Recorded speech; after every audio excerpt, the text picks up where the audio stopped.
As many as you guys know, one of my favorite topics to discuss in this channel is lost video game content. By this I mean enemies, bosses, and levels that were worked on but never made it into the final game.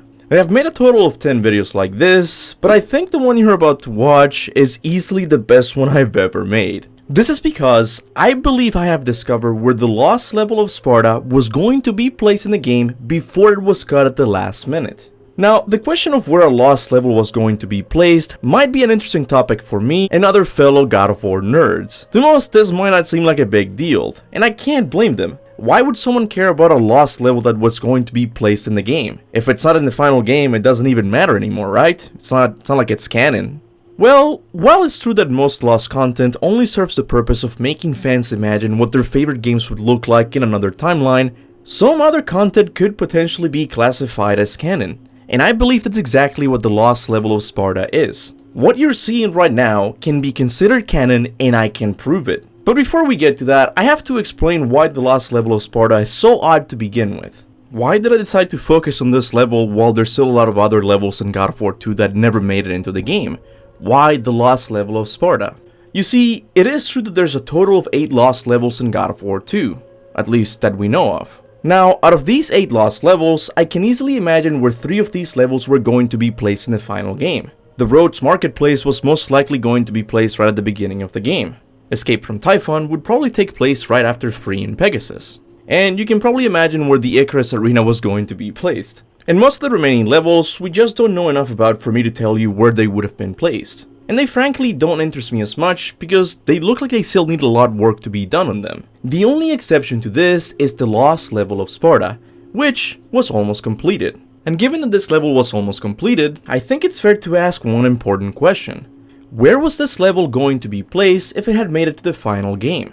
This question always bothered me because Sparta as a level in God of War 2 simply doesn't make any sense. As you guys know, in this game, Kratos is on a mission to travel to the edge of the world to turn time back. Trust me, Sparta isn't on the way to the edge of the world.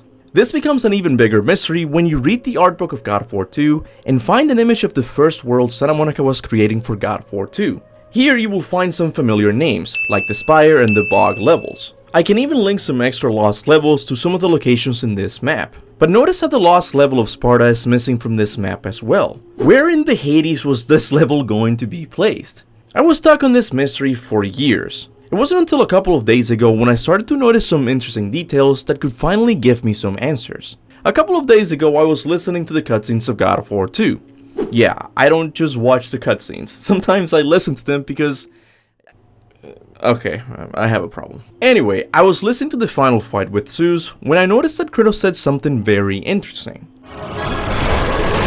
Not let you destroy Sparta.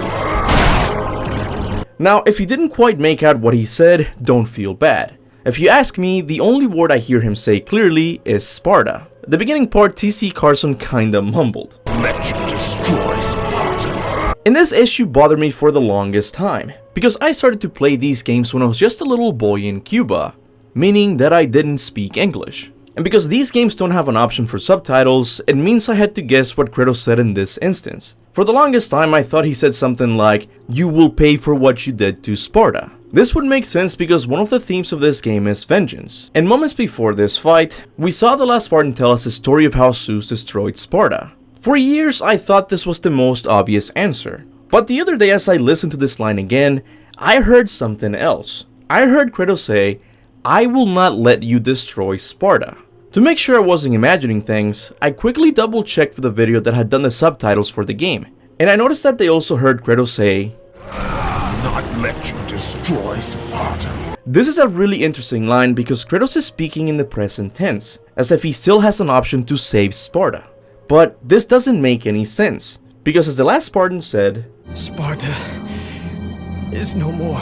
At this point in the story, Kratos can't do anything about Sparta's fate, because it's already destroyed by Zeus, right? Wrong! Because you know very well that Kratos only got to this fight by traveling back in time. And this line seems to hint that Kratos was thinking of traveling back in time to save Sparta after he was done with Zeus. Most likely, Kratos used the last Spartan's thread to travel back in time moments before Zeus destroyed Sparta. This is why the lost level of Sparta can't be found in the original map, This level was never on the way, just like the second fight with Zeus isn't on the way either. These two locations can only be arrived at by using the threads of time.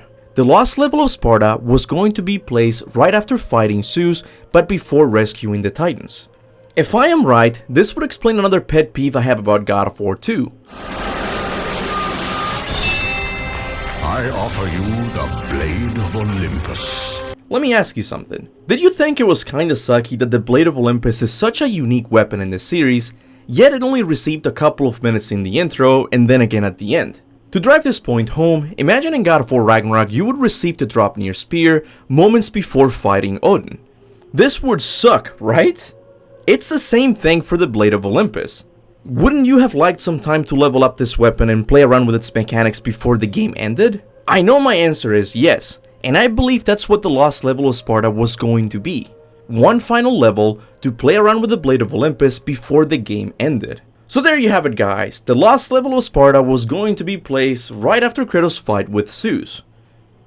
But wait a minute, if Kratos traveled back in time to save his Spartan brothers, then why is he fighting the Spartans in the lost level? Why is Kratos fighting the very same people he's trying to save? This doesn't make much sense. This is something I thought of when working on this theory. For a moment I really thought it had been completely destroyed. But then I remembered something very interesting. Despite them having helmets that look very Spartan, this is not what the Spartans look like in God of War 2. Traditionally, Spartans have always been depicted wearing red, and the Spartans in God of War 2 are no exception. So if these guys aren't Spartans, then who are they then? Oh, I got it. These are the Rhodesian soldiers from the beginning of the game, right? Actually, no. Rhodesian soldiers also look different from these guys. And on top of that, these soldiers seem to have an eagle sigil on their shield, something neither of the other soldiers have, which is kinda odd. So, who are these soldiers then? When I found what the answer was, I was shaking, because it completely changed how I viewed this moment in the game. You must vow to forever serve me. I serve no one. Alright, enough with the teasing. I'll tell you who these guys are. These soldiers are none other than Zeus's personal army. How do I know this? Well, first of all, the eagle on their shield is a pretty big clue. But ultimately, I know this because the only time we see these soldiers in God of War 2 is when Zeus betrays Kratos.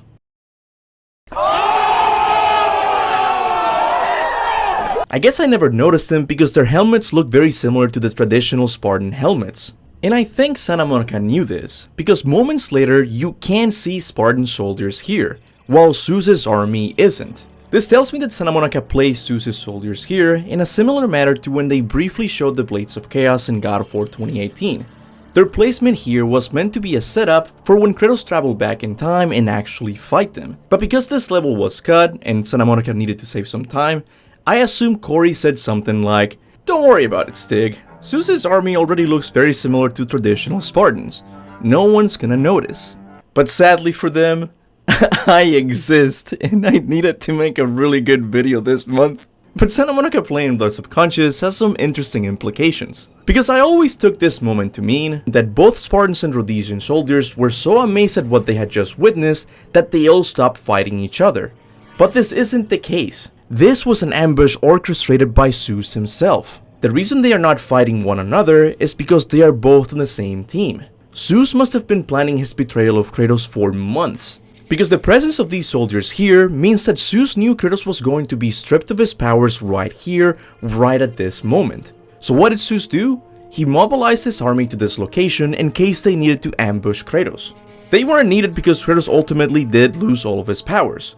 But after Kratos' defeat, Zeus had to worry about something else, Kratos' loyal army. Zeus could not tolerate such a big part of Greece still worshipping his fallen enemy. Zeus knew this faction would greatly undermine his rule. So what did he do? Before the Spartans could figure out what their next move was, Zeus sent his personal army to destroy Sparta. This plan must have failed because we're talking about Spartans here.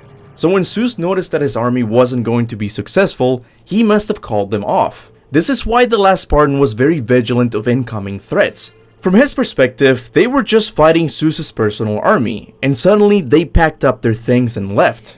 The last Spartan was probably suspicious that this was a trick on their part, which is why he was on edge to begin with. But to his surprise, Zeus's personal army didn't return. Instead, Zeus himself was the one to show up and destroy Sparta. When Kratos learned about this, he already knew what he had to do. He reasoned that once he defeated Zeus, he would still have the power to control time. Kratos would use this power to undo Zeus's destruction of Sparta, the very same thing the Sisters of Fate were trying to do with Kratos. Search your memory, Kratos. The sword which you stand on delivered your victory against Ares. Without it, you will be the one who dies this day, not Ares. We can change your past and set your future. This is the power of the Fates!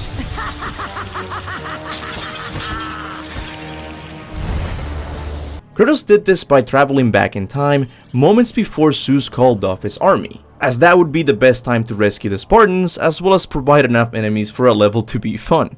After the Spartans were rescued, Kratos once again traveled through time and also rescued the Titans. This is why at the beginning of God of War 3, not only do we see the Titans bring in the fight to Zeus, but also the Spartans. Even though this level didn't make it into the final game, it seems that Santa Monica always thought of it as being canon. Otherwise, they wouldn't have included the Spartans who should have been dead here. This is good news because it's possible that if Santa Monica ever remakes this game, they will add this level to the game for a richer experience. A richer experience in terms of gameplay as well as story. But this theory doesn't stop here, because if I am right, this theory has two more interesting implications, or in other words, two more plausible theories. These in my opinion aren't as strong as the ones I've been talking about, but they do make the Greek games look more consistent with its lore, something that old God of War games have never been known for.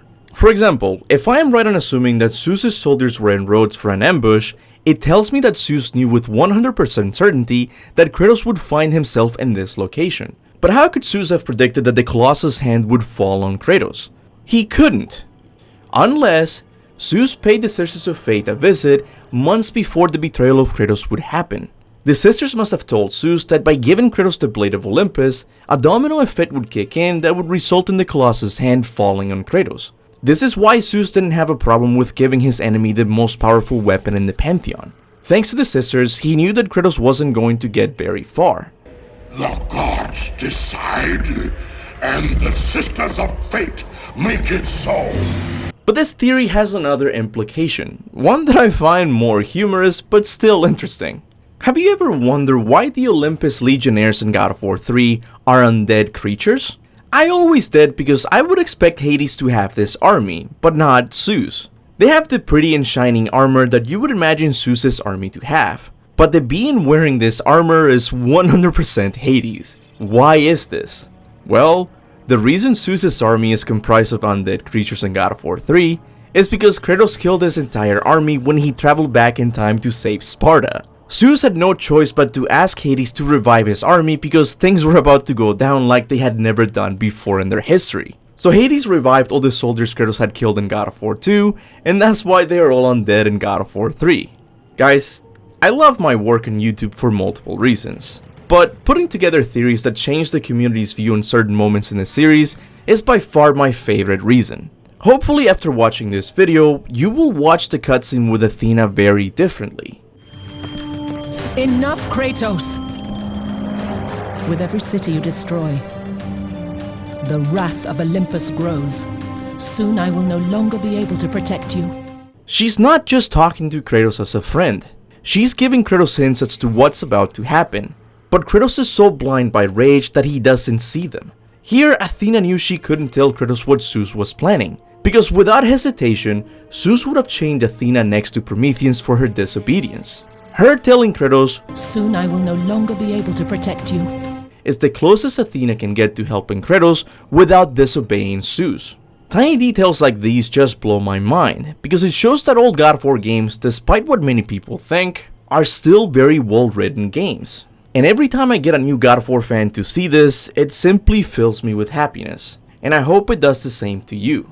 So there you have it, guys. I think I have solved the mystery of the lost Sparta level. Let me know what you guys think in the comments section below. But with that said, I want to give a big thanks to all of my members for supporting the channel monthly. You guys are the reason why I'm able to take this long to make these videos for you. You guys not only support the channel, but you also help me out greatly with my wife's health situation. Something I don't have to worry nearly as much thanks to you guys. So, from the bottom of my heart, thank you. I would also like to thank everyone who likes and shares these videos. As I always say, it may not seem like much, but trust me, it truly does help. And hey, before you go, if you like the topic of lost content, I suggest you check out my videos on the 10 gods that were cut from the games. I think you'll enjoy it just as much as you did this one. But with that said, thanks for watching. And remember, go forth in the name of Olympus.